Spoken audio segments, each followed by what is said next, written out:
नाजरीन आदाब, आप देख रहे हैं INN चैनल। मैं हूं शेख अहमद अली। आज की ख़ास बात में हम देखेंगे कई अहम कौमी और बैनुल अक़वामी ख़बरें। लखीमपुर खीरी तशद्दुद मामले की जांच के लिए 6 रुकनी स्पेशल इन्वेस्टिगेशन टीम की तश्कील अमल में आ चुकी है। आज देर शाम यूपी हुकूमत ने जांच टीम का ऐलान किया। इधर लखीमपुर तशद्दुद में मारे गए किसानों समेत रिपोर्टर और बीजेपी वर्कर्स का भी पोस्टमार्टम कर दिया गया। पोस्टमार्टम रिपोर्ट के मुताबिक फायर इंजरी से किसी की मौत नहीं हुई है, सभी में चोट के निशान पाए गए हैं। पोस्टमार्टम रिपोर्ट में 3 किसानों को हेड इंजरी भी बताई गई है। 4 की मौत से पहले पीटने की बात भी आ रही है। किसी भी मरने वाले के जिस्म में फायर शॉट के निशान नहीं मिले हैं, जबकि किसानों का दावा है कि उनको गोली भी मारी गई। एक मरने वाले के अफराद खानदान ने दिल्ली के डॉक्टरों से दोबारा पोस्टमार्टम कराने की मांग की थी। देर शाम दिल्ली से डॉक्टरों की एक टीम यूपी पहुंच गई। अफराद खानदान का कहना है कि मरकजी वजीर के दबाव में गलत पोस्टमार्टम रिपोर्ट बनाई गई है, इसलिए दिल्ली के डॉक्टरों की जानिब से दोबारा पोस्टमार्टम किया जाए। इसके बाद ही आखिरी रसूमात अंजाम दी जाएगी। इतला मिलने पर डीएम और एसपी मौके पर पहुंचे, लेकिन अफराद खानदान अपनी मांग पर अड़े रहे। हालांकि देर शाम दिल्ली से डॉक्टरों की एक टीम यूपी पहुंची। ये टीम दोबारा पोस्टमार्टम करेगी। कांग्रेस कायद प्रियंका गांधी ने एक वीडियो पैगाम जारी करके वज़ीर आज़म नरेंद्र मोदी को नसीहत की है कि वो किसानों के दर्द को समझें और गाड़ी से कुचलकर कई किसानों को हलाक करने वाले वजीर के बेटे को जल्द से जल्द गिरफ्तार कराएं। ख्याल रहे कि प्रियंका गांधी को इस वक्त हिरासत में ले लिया गया था जब वो जान गंवाने वाले किसानों के अहले खाना से मुलाकात करने के लिए जा रही थी। सीतापुर के पीएसी सेकेंड कोर कॉम्प्लेक्स में हिरासत में रखी गई प्रियंका गांधी को पीर की सुबह 4:30 बजे हिरासत में लिया गया था। कानूनी तौर पर किसी को 24 घंटे से ज़्यादा हिरासत में नहीं रखा जा सकता, लेकिन इंतज़ामिया आगे के मंसूबे पर पहले खामोश रहा और गिरफ्तारी के करीब 30 घंटे बाद प्रियंका गांधी को सरकारी तौर पर गिरफ्तार किया गया। प्रियंका गांधी ने अपने जारी करदा वीडियो पैगाम में कहा कि मोदी जी नमस्कार, मैंने सुना है कि आज आप आज़ादी का अमृत महोत्सव मनाने के लिए लखनऊ आ रहे हैं। मैं आपसे पूछना चाहती हूं कि क्या आपने ये वीडियो देखा? ये वीडियो आपकी सरकार के एक मंत्री के बेटे के ज़रिए किसानों को अपनी गाड़ी से कुचलते हुए दिखाता है। प्रियंका गांधी ने एक ट्वीट में वो वीडियो भी शेयर किया और एक अलग से मैसेज भी रिकॉर्ड किया। मोदी जी नमस्कार, मैंने सुना है कि आज आज़ादी का अमृत उत्सव मनाने के लिए आप लखनऊ आ रहे हैं। मैं आपसे पूछना चाहती हूँ कि आपने ये वीडियो देखा है?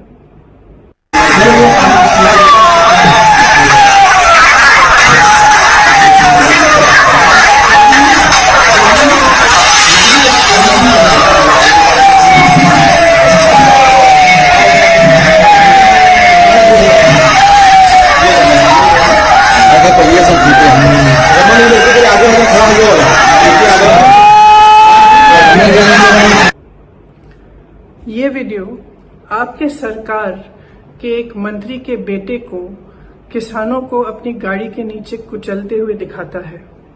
इस वीडियो को देखिए और इस देश को बताइए कि इस मंत्री को बर्खास्त क्यों नहीं किया गया है और इस लड़के को अभी तक गिरफ्तार क्यों नहीं किया गया है।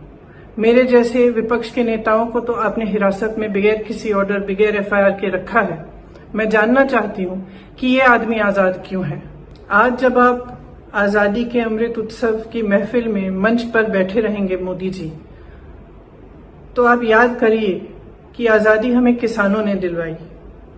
आज भी इस देश की सुरक्षा सीमाओं पे किसानों के बेटे करते हैं। किसान महीनों से त्रस्त है, अपनी आवाज उठा रहा है और आप उसको नकार रहे हैं। मैं आपसे आग्रह करती हूँ, लखीमपुर आइए ना। जिन्होंने आजादी दिलवाई, जो अन्नदाता है इस देश का, जो आत्मा है इस देश का, उसकी पीड़ा समझिए, सुनिए। इनकी सुरक्षा करना आपका धर्म है। जिस संविधान पर आपने शपथ लिया उसका धर्म। छत्तीसगढ़ के वज़ीर आला भूपेश बघेल को मंगल के रोज लखनऊ एयरपोर्ट से ही लौटा दिया गया। वो प्रियंका गांधी से मिलने आए थे। उन्हें सेक्शन 144 का तर्क देकर एयरपोर्ट से बाहर नहीं जाने दिया गया। इससे नाराज बघेल 4 घंटे तक वहीं धरने पर बैठ गए। बघेल ने कहा कि उन्होंने लखनवी तहजीब के बारे में खूब सुना था, लेकिन यहाँ तो बिल्कुल उल्टा है। हम लखीमपुर तो जा नहीं रहे, फिर भी रोकने की कोशिश की जा रही है। हमारे साथ ज़बरदस्ती क्यों की जा रही है?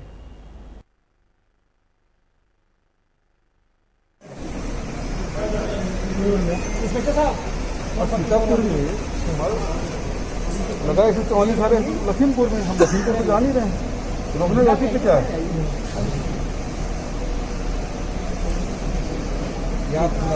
ज्ञात हुआ है कि आपके द्वारा किया जाने वाला कृत्य से माननीय। हाँ पढ़े नहीं बैठे। हमको क्यों रोका जा रहा है भाई?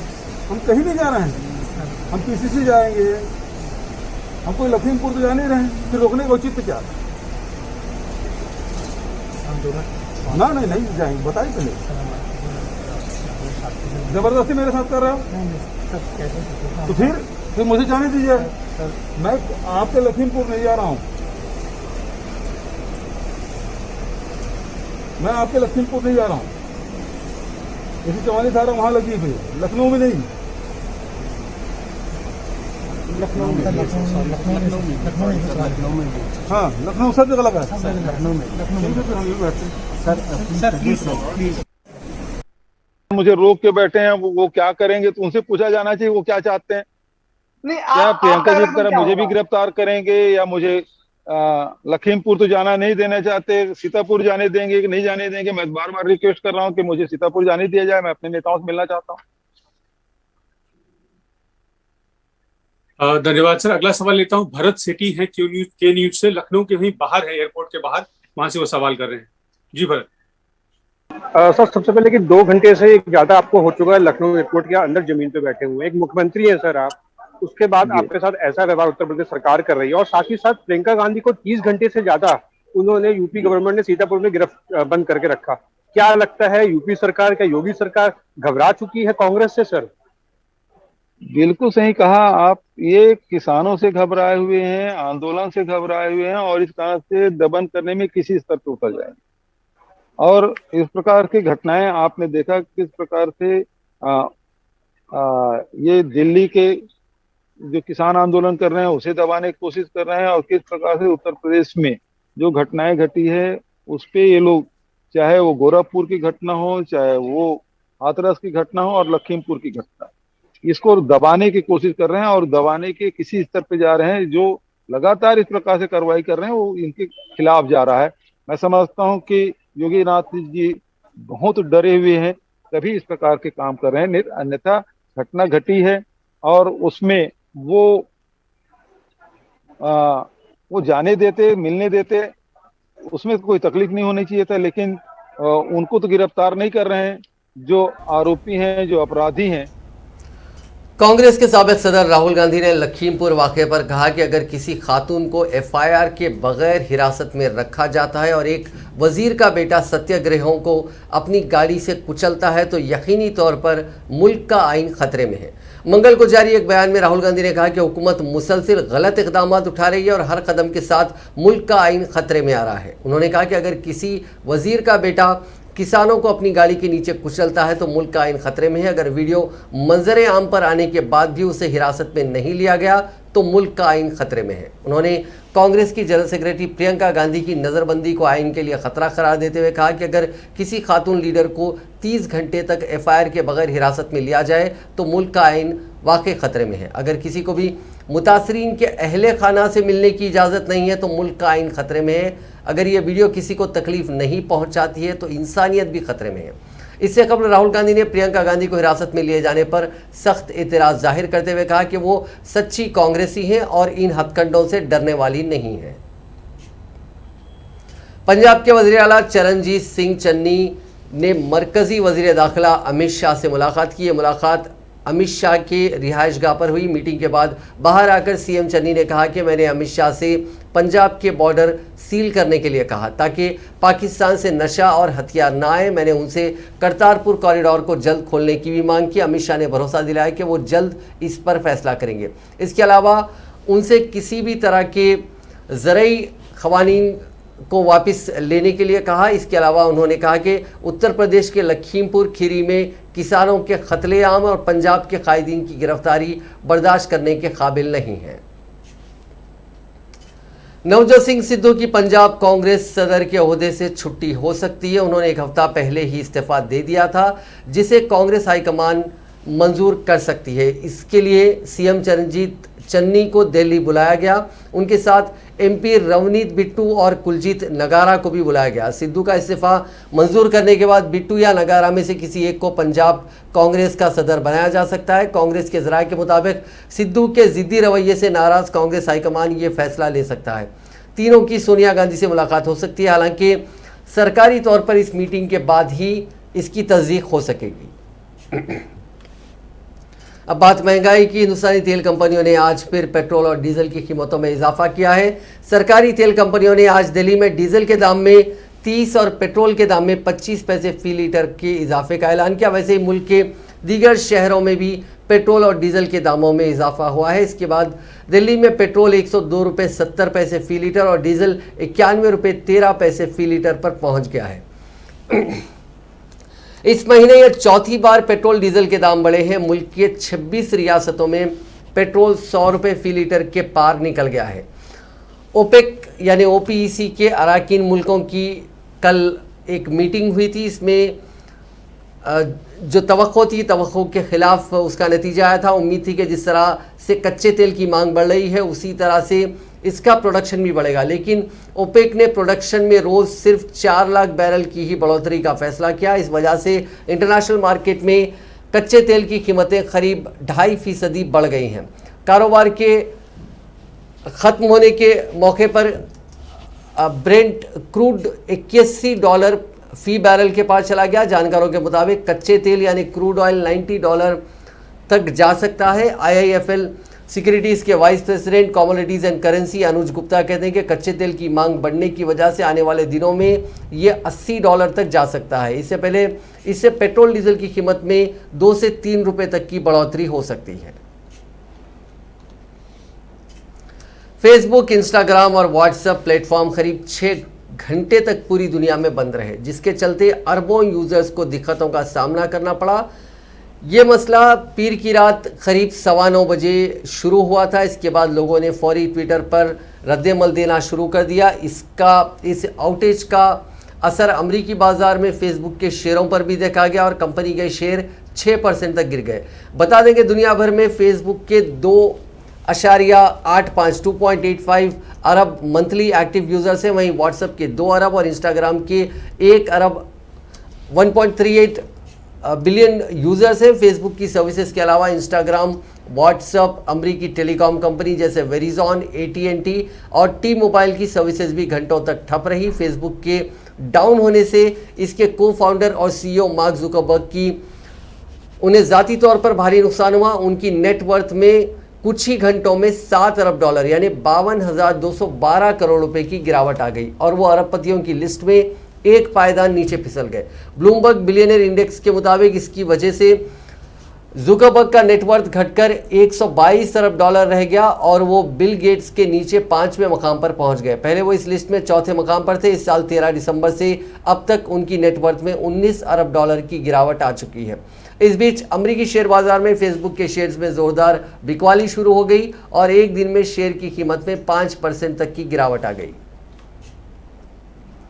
साबिका हुकूमतों पर गरीबों के लिए बुनियादी सहूलियात को भी नज़रअंदाज करने का इल्ज़ाम लगाते हुए वज़ीर आज़म नरेंद्र मोदी ने कहा कि उनकी हुकूमत ने इख्तिदार में आने के बाद 3 करोड़ लोगों को पुख्ता मकान देकर उन्हें लखपति बनाने का काम किया। आज़ादी के 75वें साल के ख़ास मौके पर मोदी ने मंगल को गोमती नगर वाक़ई इंदिरा गांधी प्रतिष्ठान में मुनक़िदा सह रोज़ा अर्बन कॉन्क्लेव का इफ्तिताह किया और उत्तर प्रदेश को 4,737 करोड़ रुपए के अखराजात वाले 75 प्रोजेक्ट्स की सौगात दी। उन्होंने PMOS स्कीम के तहत 75 अजला के 75,000 मुस्तफ़ीदीन को डिजिटल ज़राए से चाबियाँ सौंपी और स्मार्ट मिशन के तहत उत्तर प्रदेश की 10 स्मार्ट सिटीज़ की कामयाबी की 75 कहानियों पर मबनी कॉफ़ी टेबल बुक का भी इजरा किया। साथ ही रियासत के मुख्तलिफ शहरों में चलाने के लिए 75 इलेक्ट्रिक बसों को हरी झंडी दिखाकर रवाना किया। मेरे जो साथी, जो मेरे परिवारजन है, जो झुग्गी झोपड़ी में जिंदगी जीते थे, जिनके पास पक्की छत नहीं थी, ऐसे 3 करोड़ परिवारों को इस कार्यकाल में एक ही योजना से लखपति बनने का अवसर मिल गया है। इस देश में मोटा मोटा अंदाज करें तो 25-30 करोड़ परिवार है, मोटा मोटा अंदाज करें। उसमें से इतने छोटे से कार्यकाल में 3 करोड़ गरीब परिवार लखपति बनना, ये अपने आप में बहुत बड़ी बात है। अब आप कहेंगे मोदी इतना बड़ा क्लेम कर रहे हैं, कैसे कर रहे हैं? प्रधानमंत्री आवास योजना के तहत देश में जो करीब करीब 3 करोड़ घर बने हैं, आप उनकी कीमत का अंदाज लगा दीजिए। ये लोग अब लखपति हैं। 3 करोड़ पक्के घर बनाकर हमने गरीब परिवारों का सबसे बड़ा सपना पूरा किया है। साथियों, मुझे वो दिन भी याद आते हैं जब तमाम प्रयासों के बावजूद उत्तर प्रदेश घरों के निर्माण में आगे नहीं बढ़ रहा था। आज लखनऊ में ही, और जब मैं आज लखनऊ में हूं तो मुझे लगता है जरा विस्तार से ये बात बतानी चाहिए ना? हाँ, आप तैयार हैं? हमारी अर्बन प्लानिंग कैसे राजनीति। फिजाइया के सरबराह air chief marshal V R. Chaudhary ने मंगल के रोज कहा कि पाकिस्तान और चीन के दरमियान गठजोड़ इतनी तशवीश की बात नहीं है और फिजाइया दोनों महाज पर बैक वक्त किसी भी हंगामी सूरत हाल का सामना करने के लिए तैयार है, लेकिन पाकिस्तान से चीन में मगरबी टेक्नोलॉजी की मुंतकली तशवीशनाक है।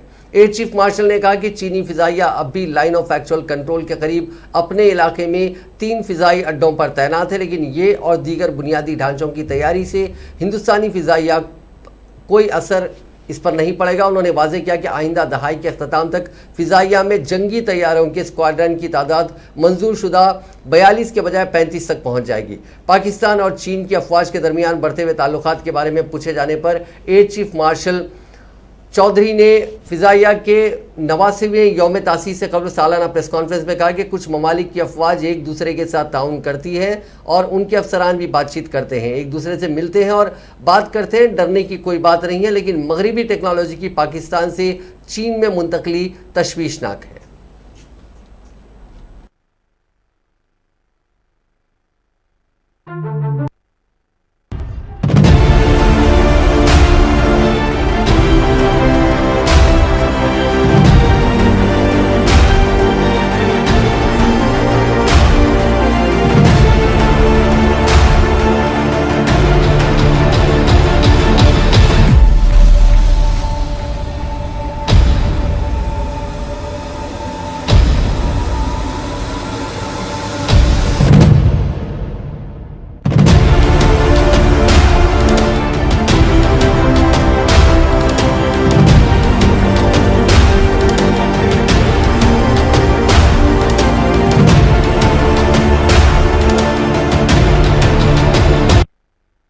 Make in India program will help in Indian aerospace ecosystem to grow and flourish. With the help of the private sector, the Indian Air Force has migrated to an electronic maintenance management system for all our flying platforms and combat assets. Here, I would like to make a special mention that this project is virtually the world's largest such maintenance monitoring system, encompassing all types of airborne and ground-based systems. We are also moving closer to our target to achieve a totally automated and paperless workflow environment across the Air Force. The participation of our indigenous industry in nearly all operational, administrative and maintenance aspects of the Air Force has been growing with each day, and our startups as well as MSMEs are making significant contribution in critical projects, including those on artificial intelligence, networking, big data analytics and cyber security. We have initiated processes for developing indigenous combat systems with 6th generation technologies that include directed energy weapons, smart wingman concept, man-unmanned teaming, swarm drones and hypersonic weapons, to name a few. Warfare in the 21st century is seeing tremendous changes, and we must develop niche capabilities to address. Drugs मामले में गिरफ्तार शाहरुख खान के बेटे आर्यन खान समेत 8 मुलजिमीन 7 अक्टूबर तक narcotics control bureau की custody में हैं। इसी मामले में एजेंसी ने एक पेडलर और श्रेयास नायर नाम के एक शख्स को भी गिरफ्तार किया है। इन दोनों पर रेव पार्टी के लिए ड्रग्स मुहैया कराने का इल्ज़ाम है। श्रेयास अरबाज का बहुत अच्छा दोस्त बताया जा रहा है और उसके पास काफ़ी ड्रग्स बरामद हुई है। आज इन दोनों को आर्यन और अरबाज और मुनमुन समेत 8 मुलजिमीन के सामने बिठाकर पूछताछ किए जाने की खबर है। इसी मामले में एनसीबी कुछ और जगहों पर रेड भी कर सकती है। आज उन्हें कस्टडी के लिए खिला कोर्ट में पेश किया गया। इसी मामले में एनसीबी ने क्रूज के 8 स्टाफ मेंबर्स को भी हिरासत में लिया। इन पर पार्टी की जानकारी जानबूझकर छिपाने का इल्ज़ाम है। माना जा रहा है कि आज इनमें से कुछ को गिरफ्तार किया जा सकता है। इस मामले में पकड़े गए पेडलर से पूछताछ में पता चला कि ड्रग सप्लाई करने का ऑर्डर उसे डार्क नेट पर मिला था और मुलजिमीन ने बिटकॉइन में पैसों का पेमेंट किया था। डार्क नेट इंटरनेट की वो काली दुनिया है जहां आप हथियार से लेकर ड्रग्स तक आसानी से ऑनलाइन ऑर्डर कर सकते हैं। इसमें ऑर्डर और डिलीवरी करने वाले को ट्रैक करना बहुत मुश्किल होता है। यही वजह है कि आर्यन को पकड़ने के 3 दिन बाद ये पेडलर एनसीबी के हाथ लगे हैं। दिल्ली में एक दिल दहला देने वाला वाकया सामने आया है। यहाँ नशे में धुत एक नौजवान ने बीड़ी नहीं देने पर खातून का गला काट दिया। उसने अस्पताल में दम तोड़ दिया। ये पूरा वाकया सीसीटीवी में कैद हो गया। ये वाकया इतवार की रात डाबरी इलाके में पेश आया। बताया जा रहा है कि मुलजिम ड्रग एडिक्ट है। खातून की पहचान विभा के तौर पर हुई है। वो डाबरी में ही रहती है। मुलजिम दिलीप भी इसी इलाके का है। विभा के अफराद खानदान में उसके शौहर के अलावा 2 छोटे बच्चे हैं। खातून जनरल स्टोर चलाती है। चश्मदीदों ने बताया कि मुलजिम दिलीप विभा से बीड़ी मांग रहा था। उसने इनकार कर दिया तो उसके सिर पर खून सवार हो गया। सीसीटीवी फुटेज में देखा जा सकता है कि मुलजिम जनरल स्टोर के बाहर खातून से बहस कर रहा है। बहस बढ़ने पर वो अपने बैग नीचे रखता है, फिर उसमें से चाकू निकाल लेता है। खातून घबराकर सड़क पर आ जाती है। वो खातून के पास जाता है और उसे पकड़कर उसका गला रेत देता है। खातून वहीं पर बेसुध होकर गिर जाती है। इस वाक़े को अंजाम देने के बाद मुलजिम वहां से फरार होने की कोशिश करता है। हालांकि वहां मौजूद लोग उसे दबोच लेते हैं और उसकी जमकर पिटाई कर देते हैं। जख्मी खातून को अस्पताल ले जाया गया लेकिन उसकी जान नहीं बच पाई। पुलिस ने मामले की जांच शुरू कर दी है। दिल्ली के वज़ीर आला अरविंद केजरीवाल ने कहा कि तामीराती मकामात पर धूल आलूदगी पर काबू पाने के लिए 75 और कूड़ा जलाने के वाक़यात पर नज़र रखने के लिए 250 टीमें तश्कील देने के साथ ही फ़िज़ाई आलूदगी पर काबू पाने के लिए 10 नुकाती प्रोग्राम पर बड़े पैमाने पर अवामी मुहिम शुरू की जाएगी। केजरीवाल ने एक प्रेस कॉन्फ्रेंस में कहा कि दिल्ली में फ़िज़ाई आलूदगी पर काबू पाने के लिए 10 नुकात पर बड़े पैमाने पर अवामी मुहिम चलाई जाएगी। तामीराती मुकाम पर धुआं आलूदगी को रोकने के लिए ये मुख्तलिफ टीमें तश्कील दी गई हैं और इस प्रोग्राम को काफ़ी संजीदगी से इस पर अमल किया जाएगा। इसमें खासकर मैं दिल्ली के लोगों का शुक्रिया करना चाहूँगा, उन्हें बधाई देना चाहूँगा, उन्हें धन्यवाद करना चाहूँगा कि दिल्ली के लोगों ने बढ़ चढ़ के प्रदूषण को कम करने में हिस्सा लिया। मोटे मोटे तौर पे 10 कदम अभी तक हम लोगों ने उठाए। पहला, दिल्ली में 24 घंटे बिजली कर दी। इसकी वजह से ढेरों जनरेटर चला करते थे दिल्ली में, ढेरों जनरेटर, कई हजार लाख जनरेटर चलते थे। वो जनरेटर बंद हो गए और उन जनरेटर्स के बंद होने से जो धुआं निकलता था दिल्ली के अंदर वो बंद हो गया। ये बहुत बड़ा कारण है दिल्ली के अंदर प्रदूषण कम होने का। दूसरा, डस्ट पोल्यूशन के ऊपर हमने काबू पाने की कोशिश की। इसके ऊपर बड़ी सख्ती की गई। जहाँ जहाँ कंस्ट्रक्शन साइट्स है वहाँ इंस्पेक्शन टीम्स भेजी गई, हैवी फाइन लगाए गए, पेनल्टी लगाई गई ताकि डस्ट पोल्यूशन को कंट्रोल किया जा सके। तीसरा, पेरिफेरल एक्सप्रेसवे बना। दिल्ली के दोनों तरफ जो ट्रक, रात को हम देखते थे कितने ट्रक दिल्ली के अंदर आया करते थे, वो पोल्यूशन करते थे सारी रात, और सुबह जब हम उठते थे बाहर वॉक करने जाते थे तो कितना पोल्यूशन होता था। अब केंद्र सरकार ने जो पेरिफेरल एक्सप्रेसवे दोनों तरफ बनाया है उसकी वजह से सारे ट्रक जो हैं, जो दिल्ली के अंदर जिनको नहीं आना, वो बाहर निकल जाते हैं।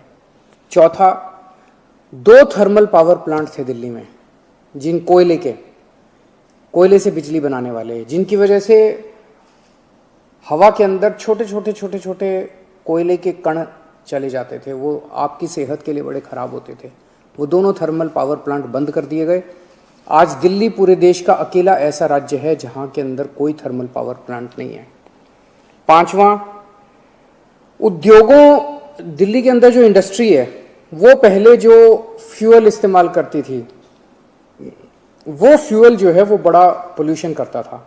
हमने सारी इंडस्ट्रीज के अंदर वो पोल्यूशन बंद कर दिया। पोल्यूशन, इसमें खासकर मैं दिल्ली के लोगों का शुक्रिया करना चाहूँगा, उन्हें बधाई देना चाहूँगा, उन्हें धन्यवाद करना चाहूँगा कि दिल्ली के लोगों ने दुनिया भर में कोरोना के केसेस में एक बार फिर इजाफा दर्ज किया गया। पिछले 24 घंटों में दुनिया भर में 4,91,759 अफराद कोरोना से मुतासिर हुए, जबकि 7,750 अफराद की इस वबा से मौत हुई है। इस इजाफे के बाद कोरोना से मुतासिर होने वालों का मजमूई आंकड़ा 23,63,20,929 हो गया, जबकि इस मोजी वायरस से अपनी जान गंवाने वालों का आंकड़ा 48,25,887 हो गया। दुनिया भर में अब भी 1,81,02,537 अफराद का इलाज चल रहा है। मरकजी वजारत सेहत के मुताबिक हिंदुस्तान में गुज़िश्ता 24 घंटों के दौरान कोरोना के 18,346 नए केसेस रिपोर्ट हुए हैं। ये तादाद गुज़िश्ता 209 दिनों में सबसे कम है। मुल्क भर में फ़िलहाल कोरोना के एक्टिव केसेस की तादाद 2,52,902 है, जबकि रिकवरी रेट 97.93% पहुँच गया है। हुकूमत ने हर शहरी को कोविड वैक्सीन दस्तयाब कराने के अपने अज़्म का इजहार करते हुए कहा कि मुल्क गिर कोविड वैक्सीनेशन मुहिम में तकरीबन 70% अहल आबादी को कोविड वैक्सीन दी जा चुकी है।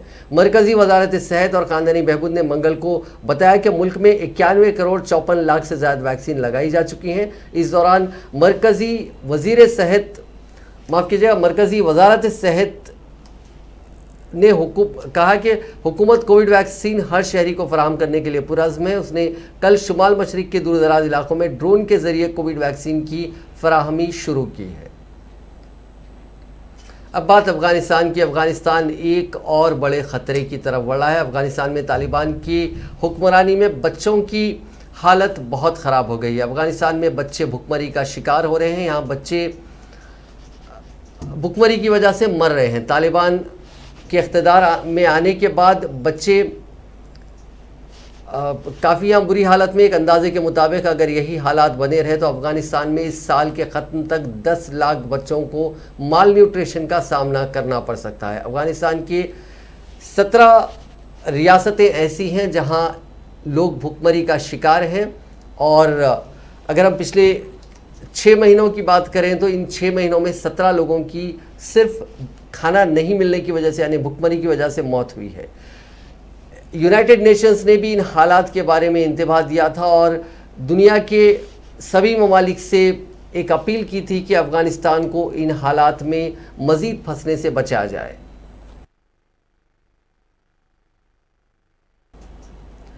अफ़गानिस्तान की तालिबान हुकूमत ने तालीम पर नया फरमान जारी किया है। इसके मुताबिक 20 साल के दौरान जिन तलबा ने पोस्ट ग्रेजुएशन या ग्रेजुएशन किया उनकी डिग्रियों को रिकग्निशन नहीं दिया जाएगा।